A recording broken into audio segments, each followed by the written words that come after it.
Hey everyone, just wanted to welcome you to week 2 of ME 124 Lab.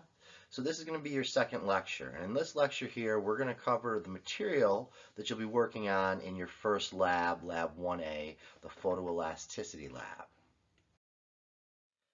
So as we move into the material that we'll be covering in this lab, our technology we'll be dealing with is photoelasticity, taking a look at the theory of polarized light, photoelasticity, and material loading and beam bending.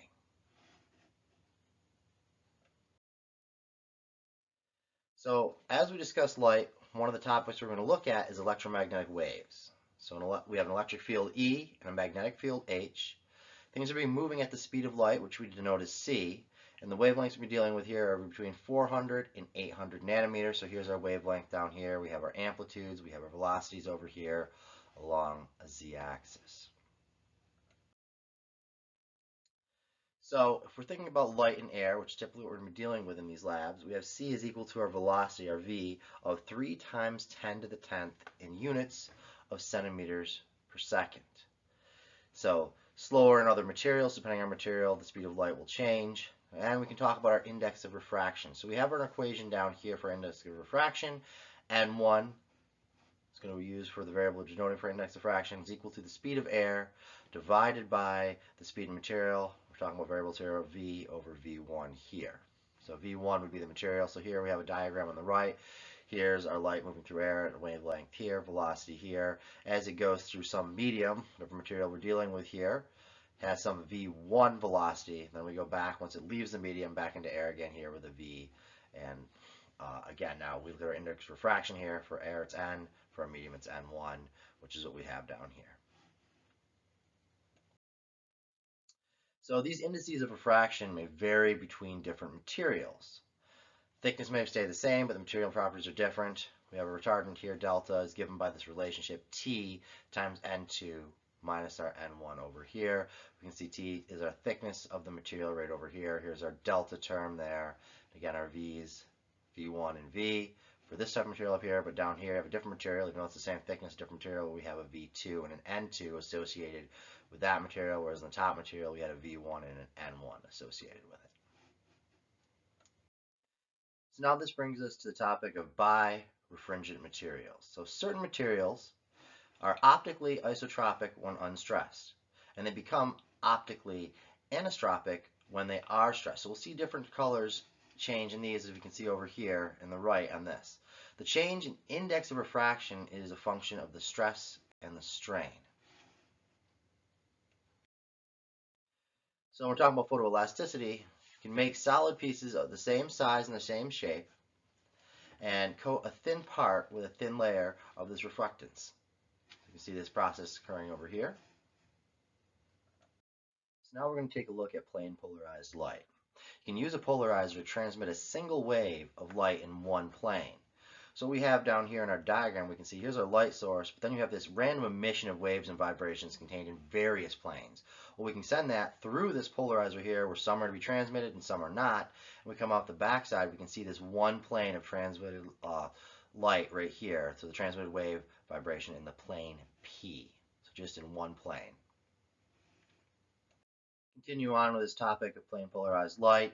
We can do is add another polarizing filter, either perpendicular or parallel orientation there. Again, the difference being now, if we have this perpendicular orientation here, this is equal to a dark field or extinction, and the parallel is full light or the light field. So this first part of the diagram down below here, we have the light source and coming out in multiple planes right here, goes through the first polarizer, and then as we saw before on the previous slide, it's transmitted into one plane.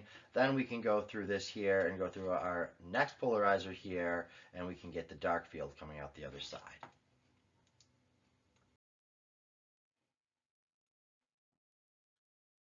So now what happens if we want to add in our test specimen here?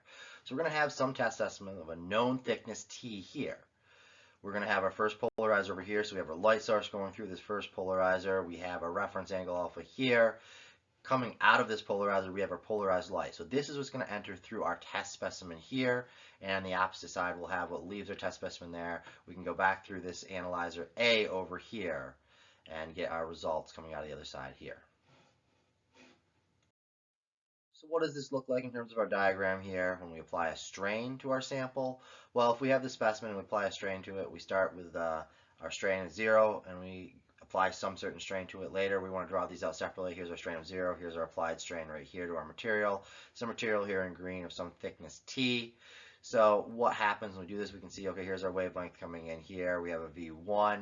It goes through our medium here, our sample, our specimen, and we can see that this changes to a V1 rather than V, comes back out, and there's our V there. So this is for 0 strain applied. So if we apply some strain epsilon down here, we can see, okay, here's our wavelength coming in from our light. When the polarizer goes through our material here, now we can see we have this V2. This is all in green here, the same material. This is just no strain applied. This is strain applied to it here. So what we can see is that our index of refraction is going to change from N1 with no strain to an N2 when we have a strain on it.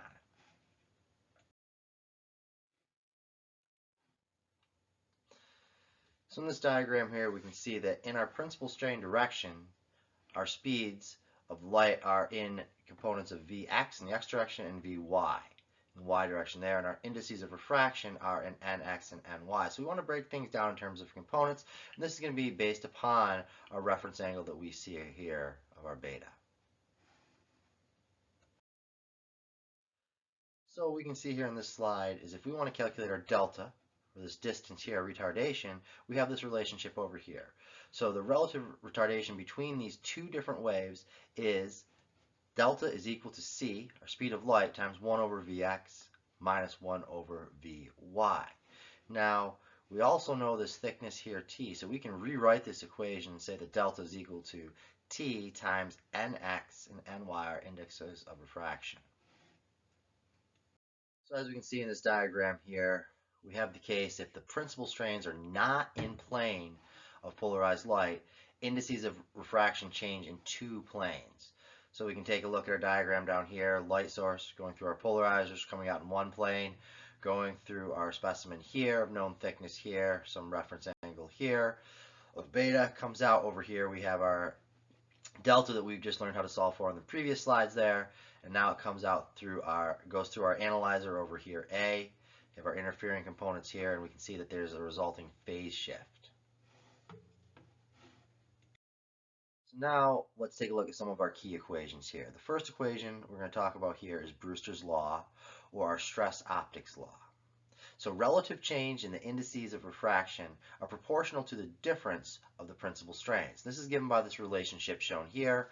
So we have our n sub x minus n sub y is equal to our k term here times epsilon sub x minus epsilon sub y, where k is the strain optical coefficient, similar to our gauge factor.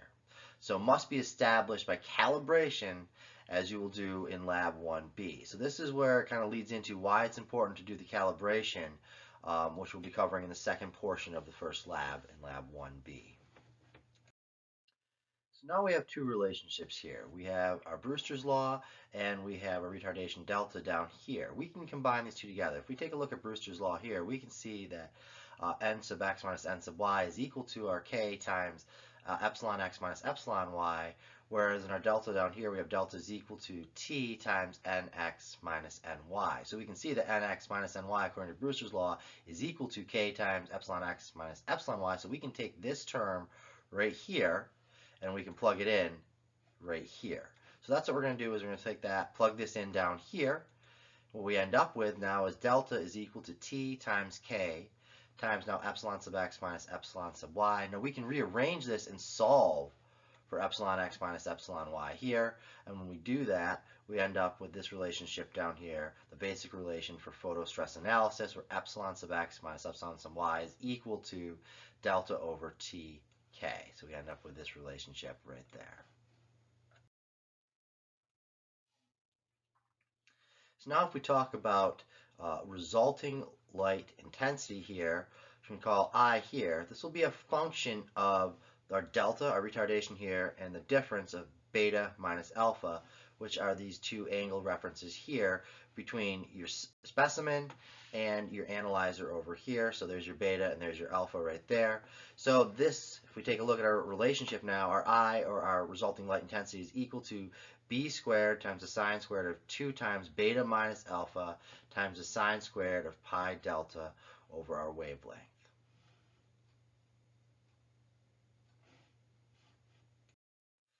So let's take a look at the resulting light intensity for our dark field configuration here. So if we have this relationship for our I over here for our light intensity, we'll take a look at this term here, our sine squared 2 times beta minus alpha. So the light intensity becomes 0 when our beta minus our alpha is equal to 0. Now this occurs when the principal strains are aligned with the polarizer and our analyzer there. Something that we can do when we're dealing with the dark field here is we can add in these quarter wave plates to produce circularly polarized light. So we can see down here, here's our Q1 quarter wave plate right there, and our Q2 quarter wave plate right over here that we've added in.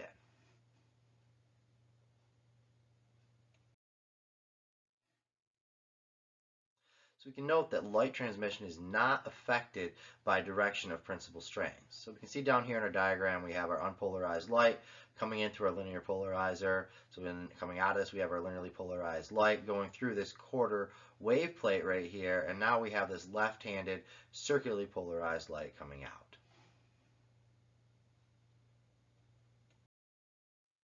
So now if we go back to our intensity equation here, again recall that we have I is equal to b squared times the sine squared times 2 times our beta minus alpha here times sine squared times pi delta over our wavelength.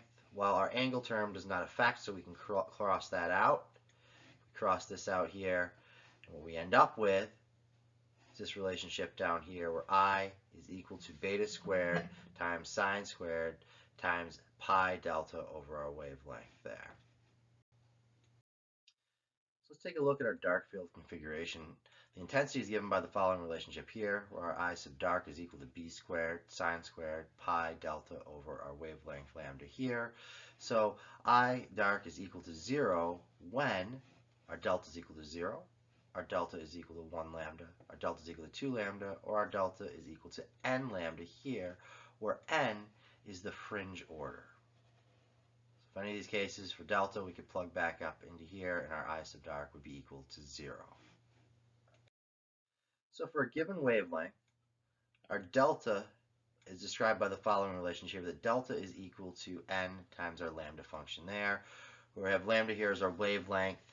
In white light, we have this value here of 22.7 times 10 to the negative 6 inches, or 575 nanometers.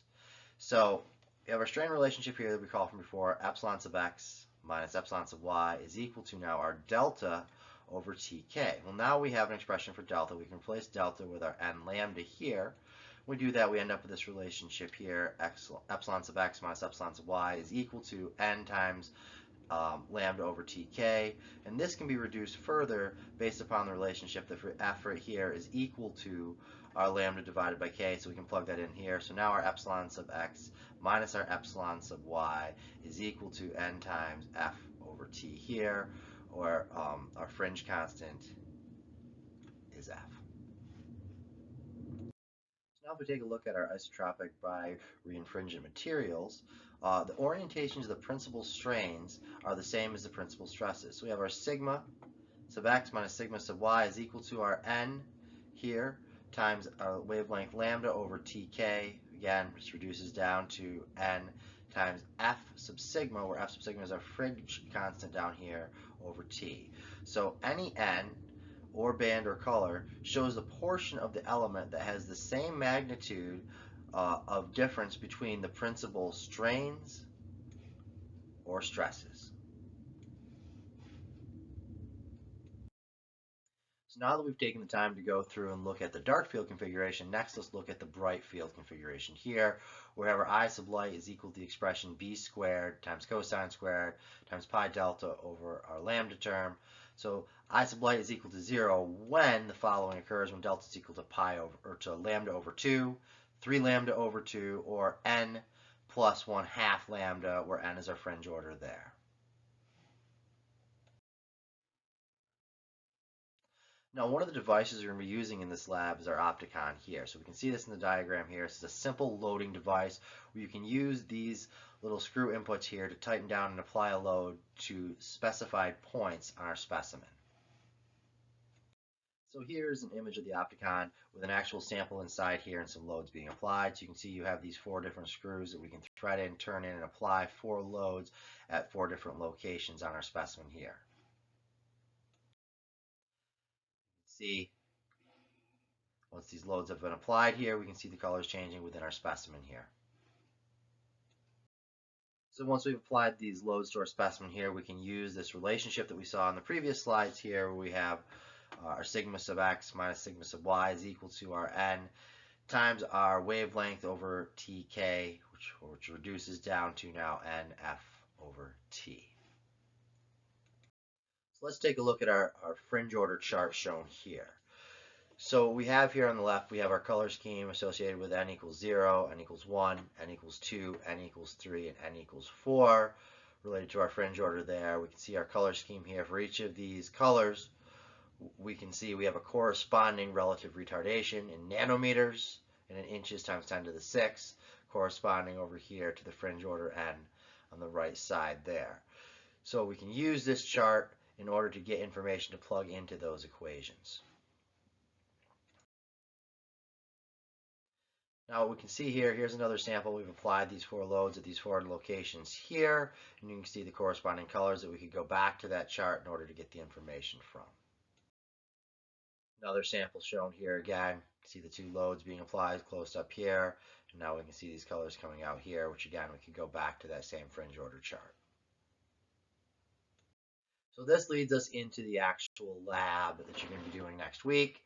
So within this lab, there's going to be you're going to need to measure specimens, set up the loading, measure the locations of these load applications, use the light box in order to take pictures with the SLR, and you can use that chart that we just took a look at in order to determine the fringe order.